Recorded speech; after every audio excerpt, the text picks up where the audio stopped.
ममता बनर्जी को बहुत बड़ा झटका लगा है और यह झटका दिया है चुनाव आयोग ने। जी हां, राज्य चुनाव आयोग ने ममता बनर्जी को नोटिस दिया है और यह नोटिस उस बयान पे दिया है जो ममता बनर्जी ने चुनावी सभा में मंच से यह बोला था कि पश्चिम बंगाल के सभी मुस्लिम एक हो जाओ और टीएमसी को वोट दो वरना बीजेपी जीत जाएगी। ये धार्मिकता के बेस पर कोई भी अपील करना चुनाव आचार संहिता का उल्लंघन माना जाता है। कोई भी हिंदू, मुस्लिम, सिख, ईसाई इस तरह के शब्द अपने भाषण में नहीं बोल सकता है। यह पूरी तरह से बैन होता है और चुनाव आयोग यदि इस तरह की कोई शिकायत देखने में मिलती है तो उसके ऊपर कार्रवाई करता है।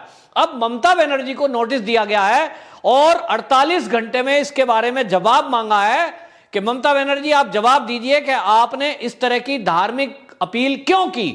आपको बताएं, चुनाव आयोग इस तरह से ये जवाब क्या देंगी, क्योंकि बोला तो है, वो मीडिया में बाइट है। बाकायदा नरेंद्र मोदी जी ने इस पर टिप्पणी की थी, हमारे देश के प्रधानमंत्री ने, जब वो पश्चिम बंगाल के दौरे पर थे तो उन्होंने एक सभा में चुटकी ली थी और यह कहा था कि यदि इस बात को हमने बोला होता, यानी बीजेपी ने किसी मंच से ऐसा बोल दिया होता कि देश के हिंदुओं एक हो जाओ और टीएमसी को हराओ, तो ऐसा अगर हिंदू शब्द इस्तेमाल कर देते तो अभी तक हमें चुनाव आयोग नोटिस दे देता।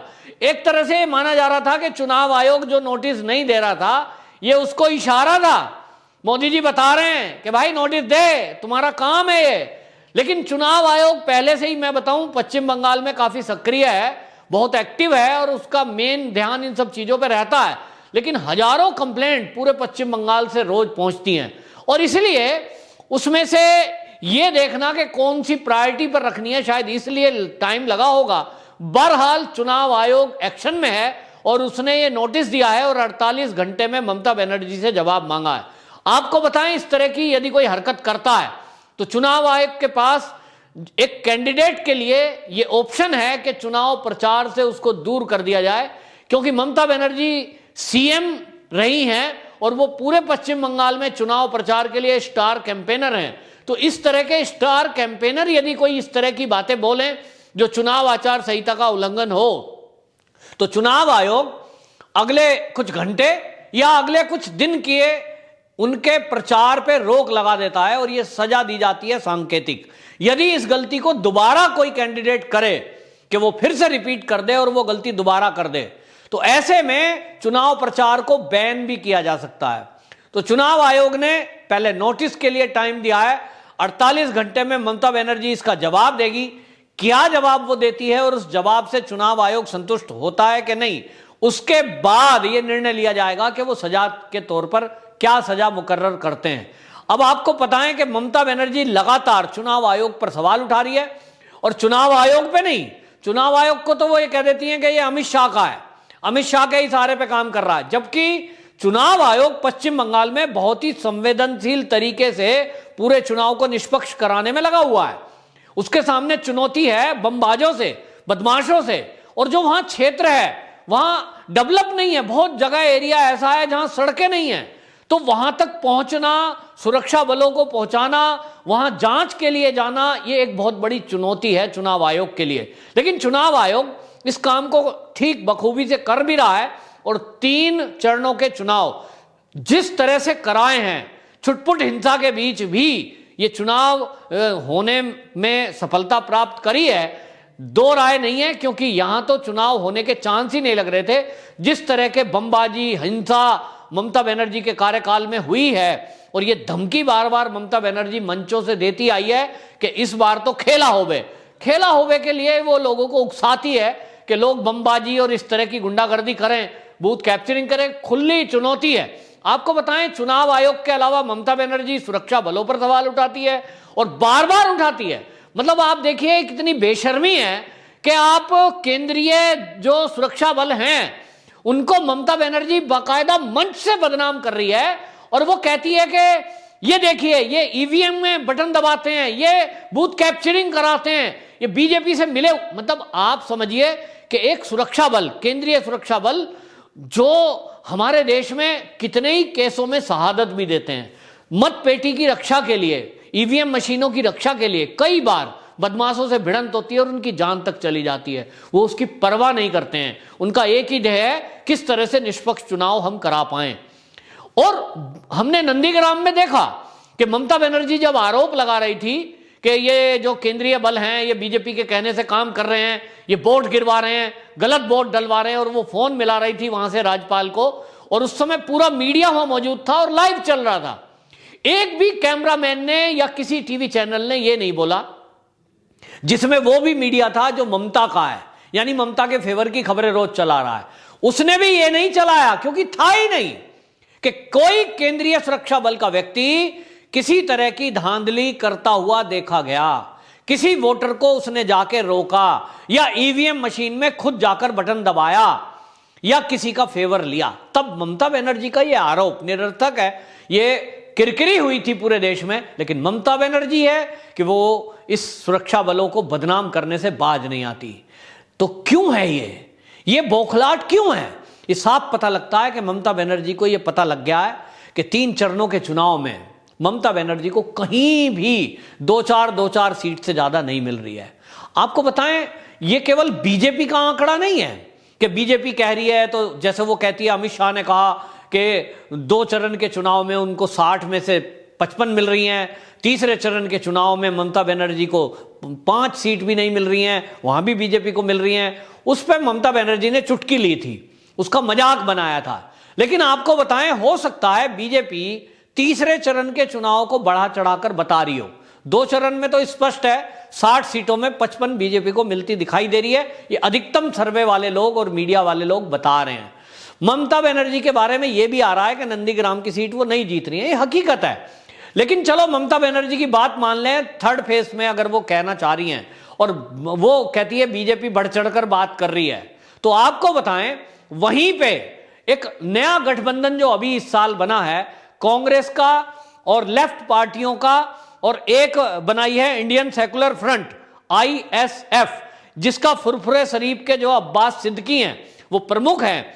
और इन्होंने बाकायदा एक पत्रकार से सवाल जवाब में ये कहा है, पत्रकार ने सवाल किया कि भाई सीटों को लेकर आपका क्या कहना है? ममता बनर्जी कह रही है, मुस्लिमों से अपील कर रही है और उसको उम्मीद है कि सारे मुसलमान उन्हीं को वोट देंगे। तो उन्होंने कहा कि ये जो ममता बनर्जी कर रही है कि मंच से या तो चंडी पाठ करती है, वो करे, हिंदू है गोत्र बताए, लेकिन ये चुनावी सभा में और चुनावी मंच से शोभा नहीं देता किसी राजनेता को कि वहां जाकर वो धर्म की बात करे। अपने घर में आप हिंदू हो, चंडी पाठ करो। तो वो कहते हैं कि ये ठीक नहीं है कि या वो कह रही है कलमा पढ़ो, ये भी गलत है, अगर वो कह रही है चंडी पाठ करती हूं, मैं हिंदू हूं, ये भी गलत है। तो ये जो अब्बास सिद्दीकी हैं ये भी सवाल उठा रहे हैं और ये कह रहे हैं कि वो जो सोच रही है कि पश्चिम बंगाल का मुसलमान उनको वोट देगा, उन्होंने कहा कि ये जो हमारा गठबंधन है ये इस स्थिति में है कि लगभग 100 सीटों पर हम प्रभाव डालते हैं और वो तो सरकार बनाने का दावा तक कर रहे हैं। लेकिन यह बात अलग है कि 2 चरणों के चुनाव में उनका कोई आधार नहीं दिखाई दे रहा।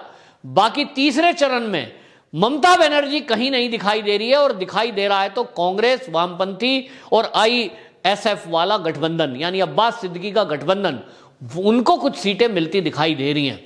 तो वो अब्बास सिद्दीकी भी ममता बनर्जी की इस बात से वो नाराज है बल्कि, और उन्होंने ये आरोप लगाया है ममता बनर्जी पर कि ये धार्मिक आधार पर जो वोट मांगना है ये बहुत ही गलत है और ये ममता बनर्जी को नहीं करना चाहिए। मुसलमानों से कलमा पढ़ने को क्यों कह रही है और वो हिंदुओं से चंडी पाठ करने के लिए क्यों कह रही है? क्यों वो अपना गोत्र बता रही है?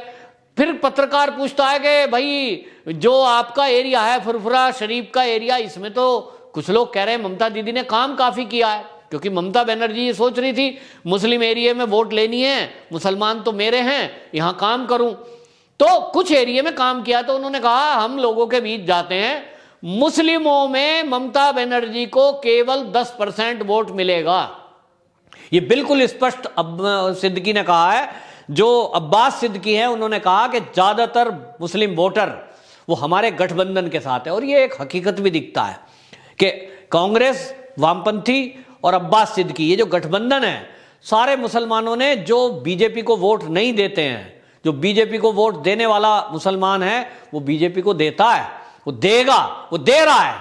कुछ वोटर हैं ऐसे जो केवल विकास के नाम पर वोट देते हैं, ना वो हिंदू देख रहे हैं ना मुसलमान देख रहे हैं, ना वो पार्टी देख रहे हैं, वो ये देख रहे हैं कि भाजपा है तो विकास करेगी। लेकिन जो बीजेपी को वोट नहीं देना चाहता, या यूं कहें जो बीजेपी को हराना चाहता है, हारते देखना चाहता है, ऐसे बीजेपी विरोधी लोग आपको बता रहा हूं ममता बनर्जी के साथ नहीं है। क्योंकि एक ट्रेंड चलता है जब चुनाव होता है कि जो विरोधी लोग हैं वो ये देख रहे हैं कि कौन बीजेपी से टक्कर दे सकता है। तो टक्कर माने नंबर 2 की पार्टी। तो नंबर 2 पर पश्चिम बंगाल में ना तो जो है वहां पर अकबरुद्दीन ओवैसी की पार्टी है, ना वहां ममता बनर्जी है। नंबर 2 पर वहां ये गठबंधन है जो अब्बास सिद्दीकी और कांग्रेस और वामपंथियों का गठबंधन है। नंबर 1 पर भाजपा, नंबर 2 पर टक्कर देने वाला वही है। तो इसलिए वो जो टक्कर देने वाला है, लोगों ने, मुस्लिमों ने मन बना दिया कि हमारा मुस्लिम कैंडिडेट भी खड़ा है उससे, और इन्हीं को वोट देना है। क्योंकि वो तो चंडी पाठ करने वाली हिंदू निकल गई, जिसको वो अभी तक ममता बानो समझ रहे थे और वो ये सोच रहे थे ये हमारे ही हित की बात करेगी। उसने तो अपने को हिंदू बता दिया, उसने अपना गोत्र शांडिल्य बता दिया, ब्राह्मण बता दिया अपने को। तो वो कहते हैं ममता दीदी ने तो अपनी पोल खोल दी। तो कुछ लोग वोटर अगर जाते भी उधर को ये सोच के कि मुसलमानों के लिए बड़ा काम करने वाली है, बड़े वादे किए हैं, चलो भाई मदरसे बनाएंगे, अब भाई मस्जिद को लिए परमिशन देंगे, सीए लागू नहीं करेंगे, आदि आदि। लेकिन वो कहते हैं इसने तो अपना रंग बदल दिया।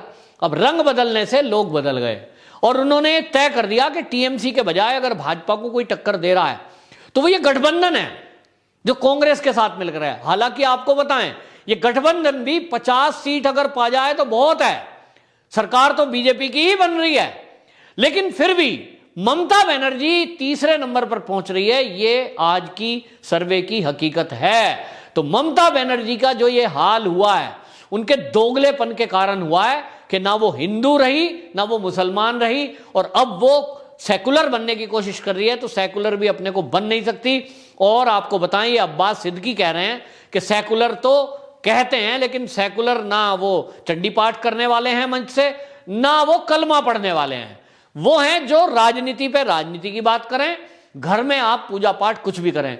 बात कुछ हद तक ठीक कही है अब्बास सिद्दीकी ने, लेकिन इतना तय है कि मुस्लिम वोटरों का रुख टीएमसी नहीं है, वो अब्बास सिद्दीकी का जो गठबंधन है उसके साथ है। और ममता बनर्जी जा रही है, लेकिन अब जाते जाते जिस तरह के कारनामे वो चुनाव में कर रही हैं तो इसमें जेल जाना भी तय है। क्योंकि नंदीग्राम में जिस तरह से वो बूथ पर बैठी रही थी और बूथ पर बैठकर वहां लाइव कवरेज हो रहा था, मीडिया को संबोधित किया था, वहीं से फोन मिलाया था और राज्यपाल से बात की थी, और इस सारे मैटर में वो 2 घंटे लगभग एक बूथ पे बैठी रही।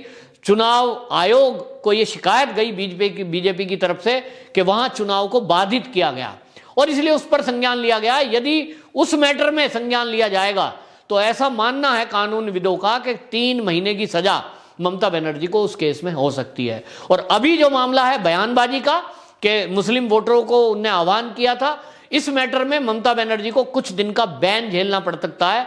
वो 48 घंटे हो सकता है, वो और ज्यादा भी हो सकता है। ये फैसला करेगा चुनाव आयोग। देखते हैं ममता बनर्जी के साथ चुनाव आयोग क्या करता है, उसका जो हंटर चलेगा उस पे ममता बनर्जी को क्या सजा दी जाती है, ये देखना बड़ा दिलचस्प होगा। वंदे मातरम।